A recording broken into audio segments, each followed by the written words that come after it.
آپ کے اسلامی جمہوریہ پاکستان کے اس وقت سپریم کورٹ کے چیف جسٹس صاحب عجیب عجیب باتیں کرنے لگ گئے. وہ کہتے ہیں پہلے آئین ہے پھر اسلام ہے. کوئی اس سے پوچھے کہ اس ملک کا نام ہی اسلامی جمہوریہ پاکستان، خود کہتے ہیں کہ یہاں سپریم لا قرآن و سنت، اور تم کہہ رہے ہو اسلام بعد میں آئین پہلے. کیا یہ بات تمہیں اچھی لگتی ہے؟ تمہیں کہنی چاہیے؟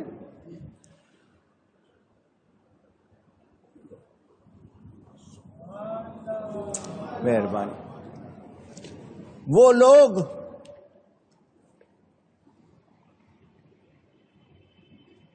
جو اللہ تعالی کے دین کے مقابلے میں اپنی عقل کو لاتے ہیں، انہیں پتہ نہیں ہے اس عقل کی رسائی بہت محدود ہے.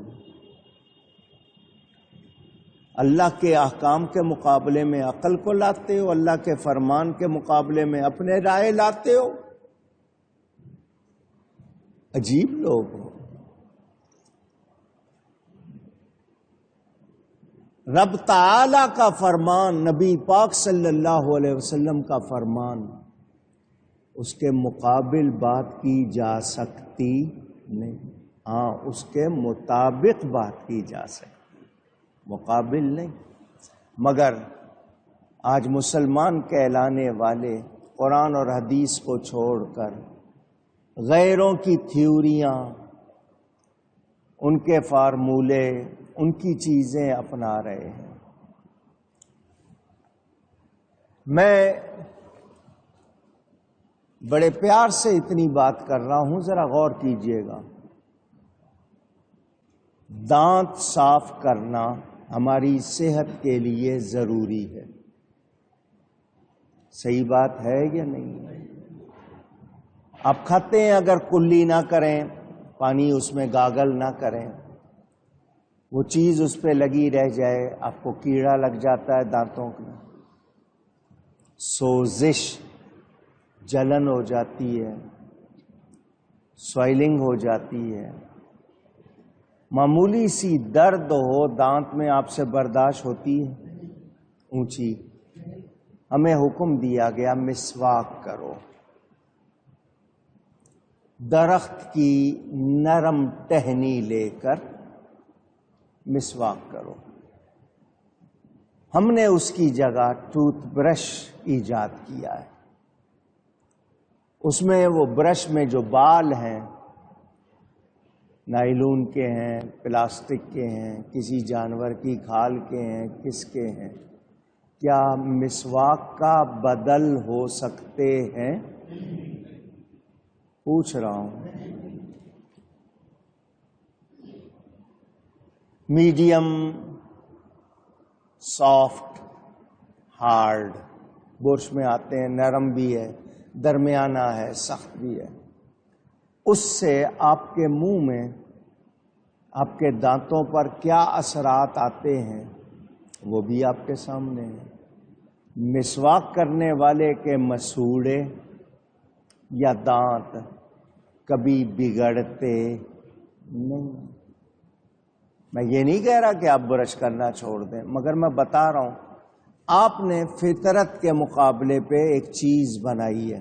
آپ کہتے ہیں اصل مقصد دانت کی صفائی ہے، وہ اس سے حاصل ہو جاتا ہے. اب اس میں آپ ٹوتھ پیسٹ استعمال کرتے ہیں. آپ کے گھر میں نل لگے ہوتے ہیں، ٹوٹی ٹیب. آپ ٹوتھ پیسٹ سے اس کو ذرا پھیر کے دیکھیے گا، ٹوتھ پیسٹ اس پہ لگائیں، تھوڑا سا 2 منٹ بعد اس کو دھوئیں تو وہ چمکنے لگ جائے گا آپ کا. وہ کیوں؟ اس میں کیمیکل ڈالے ہوئے. یہ کیمیکل آپ کے دماغ تک چلے جاتے ہیں، بھولنے کی بیماری بھی ہوتی ہے اس سے. آپ کو کیا کیا نقصان ہوتے ہیں وہ آپ کو اندازہ نہیں ہے. لیکن مسواک کرنے میں ایسا کوئی نقصان. اونچی. ہم نے اپنے طور پر ایک چیز بنائی آسانی کے لیے کہ جی روز صبح تازی مسواک کہاں سے لاؤں گا. ایک مسواک 2 سے 3 دن 4 دن چلے گی، پھر مجھے نئی لانی پڑے گی. برش موجود ہے جناب، جب چاہیں استعمال کر لیں. میں نے کہا منع نہیں ہے، مگر آپ نے اس کے دیکھا کہ فطرت میں اور آپ کی بناوٹ میں فرق ہے، اس کا نتیجہ آپ نے شارٹ کٹ ڈھونڈا، اپنی آسانی ڈھونڈی، مگر اس کے لیے مشکل بھی ہوئی یا نہیں ہوئی؟ اب چمچ سے کھاتے ہیں، اسپون، ملعقہ کہتے ہیں عربی میں، چائے کا الگ، چاول کا الگ، میٹھے کا الگ، سوپ کا الگ۔ آپ دھو لیتے ہیں، دھو کے آپ نے رکھے ہوئے ہیں، کیا آپ دعویٰ کر سکتے ہیں 100% کہ اس میں کوئی جراثیم نہیں رہ گئے؟ نہیں کر سکتے۔ آپ کو کہا گیا ہاتھ دھو کے ہاتھ سے کھائیں، آپ کے ہاتھوں کے جو ساتھ اللہ نے قدرتی طور پر برکتیں بھی رکھی ہیں، لعاب بھی رکھے ہیں، اس میں جو اثر رکھا ہے، سنت بھی ہے، ثواب بھی ہے، فائدے بھی ہیں۔ آپ چمچے سے کھاتے ہیں، میں منع نہیں کر رہا، مگر فرق دونوں کا سامنے رکھیں تو سمجھ آتا ہے یا نہیں آتا؟ اسی طرح غور کرتے جائیں، آپ دھیان دیتے جائیں، آپ کو چیزیں سمجھ آتی جائیں گی۔ تو میں لفظ فطرت کے حوالے سے میں نے اتنی باتیں کی تاکہ آپ کو سمجھ آئے، لیکن یہاں چونکہ کہا گیا کہ سیدھے رہو، فطرت پہ رہو، اللہ کی بنیاد جو اللہ کی بنائی ہوئی چیز ہے اس کو نہ بدلو، تو اپنے عقیدے خراب نہ کرو، اپنی نسبتیں صحیح رکھو۔ ایک شخص کسی کی اولاد نہیں اور اپنے آپ کو اس کی اولاد بتائے، مثلا باپ آپ کا کوئی اور ہے اور آپ کسی اور کو باپ بتائیں، جنت حرام ہو جاتی ہے اتنا کرنے سے۔ اور لوگ کتنے سید بن جاتے ہیں، کتنے چودھری بن جاتے ہیں، مختلف برادری کے اس کے نہیں ہوتے ہیں، اپنا نام لگا دیتے ہیں دنیا کے لیے، وقت کے لیے۔ ہر وہ چیز جو سچائی سے دور ہے اس میں کوئی فائدہ اونچی۔ یہ سیدھا دین ہے، سچائی پہ رہنا، اصل پہ رہنا۔ یہ کیا ہے؟ سچا اور سیدھا راستہ یہی ہے۔ اگر آپ اس سے ہٹیں گے آپ کے لیے کوئی خیر نہیں ہوگی۔ مگر اللہ فرماتا بہت سے لوگ اس کو جانتے نہیں۔ کیا مطلب؟ دھیان نہیں دیتے ہیں، اس پہ غور نہیں کرتے ہیں، بس اپنی منمانی کرتے ہیں۔ تو ہمیں چاہیے کہ ہم صحیح طریقوں پر رہیں۔ تربوز ایک پھل ہے، واٹر میلن، ادوانا، متیرا، مختلف نام ہے، عربی والے ہب کہتے ہیں۔ قدرت نے بنایا ہے، آپ اس میں انجیکشن لگا دیتے ہیں مٹھاس کے لیے۔ گائے دودھ دیتی ہے، آپ انجیکشن لگا دیتے ہیں زیادہ دودھ لینے کے لیے۔ ہو رہا ہے یہ سب کچھ یا نہیں ہو رہا؟ فائدہ ہے یا نقصان؟ کیونکہ آپ فطرت کے خلاف جا رہے ہیں نا۔ نتیجہ کیا ہوگا؟ خرابی۔ گھی مکھن سے بنتا تھا، گھر میں ہر گھر میں دودھ ہوتا تھا، مکھن نکالتے تھے، ملائی نکالتے تھے، گھی بنتا تھا۔ اب آپ کیسے کیسے گھی بنا رہے ہیں، کن غلط چیزوں سے بنا رہے ہیں، مارکیٹ میں موجود ہے، وہی اثرات آپ پر آ رہے ہیں۔ فطرت کے خلاف جہاں جاؤ گے خیر نہیں ہوگی، خیر نہیں ہوگی۔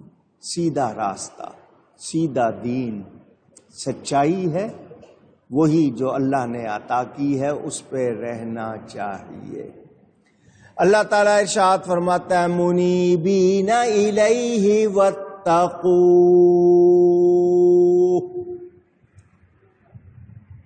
اس کی طرف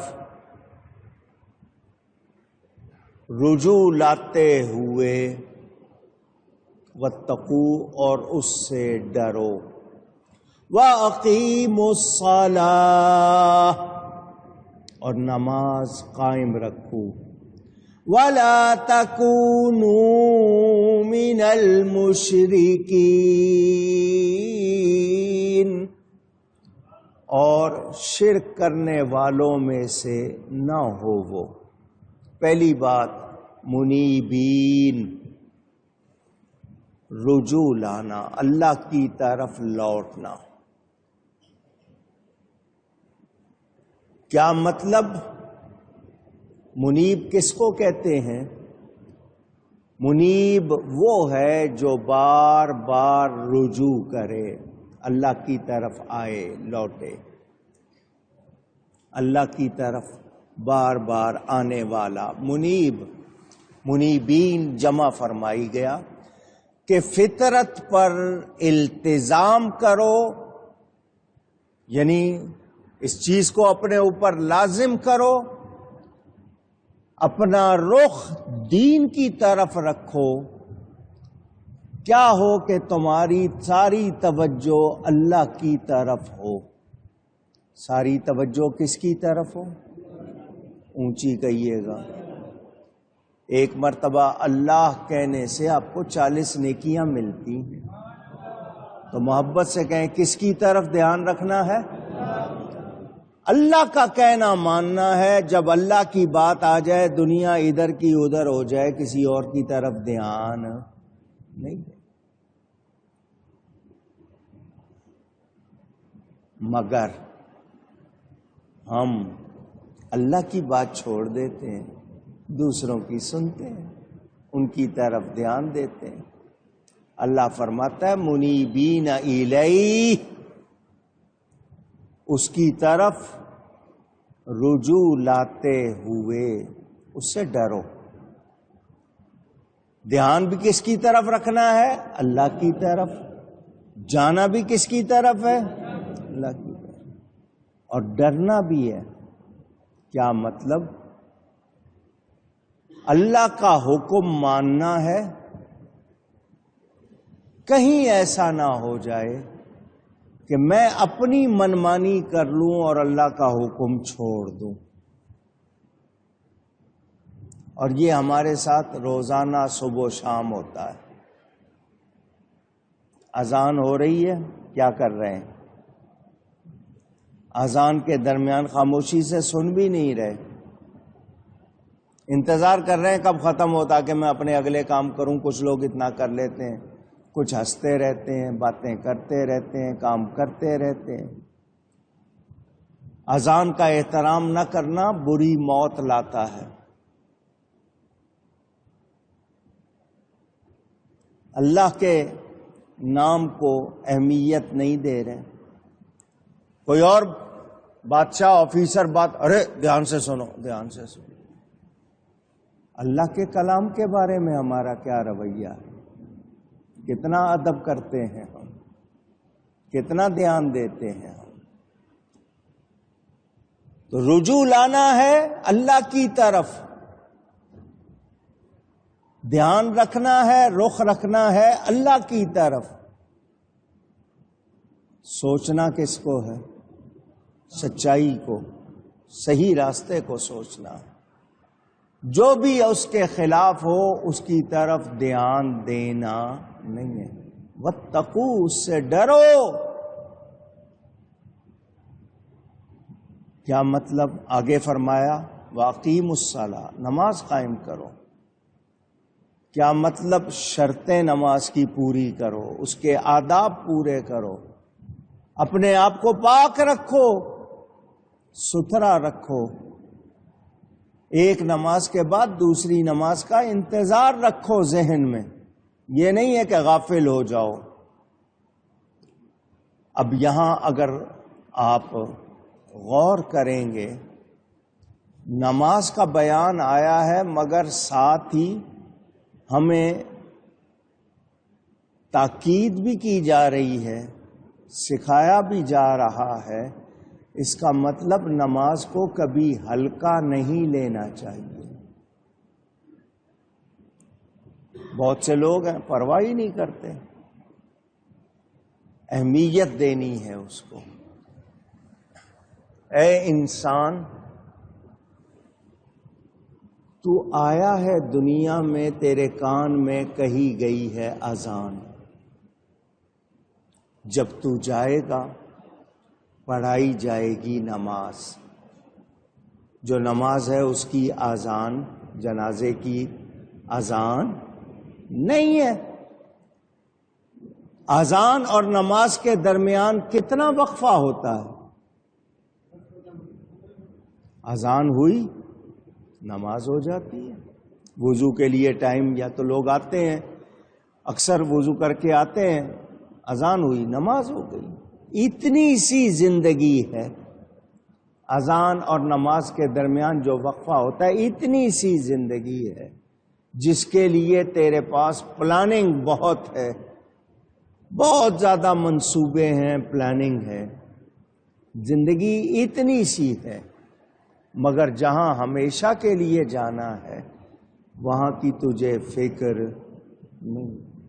تو اللہ کی طرف دھیان رکھو، اس سے ڈرتے رہو، نماز قائم رکھو.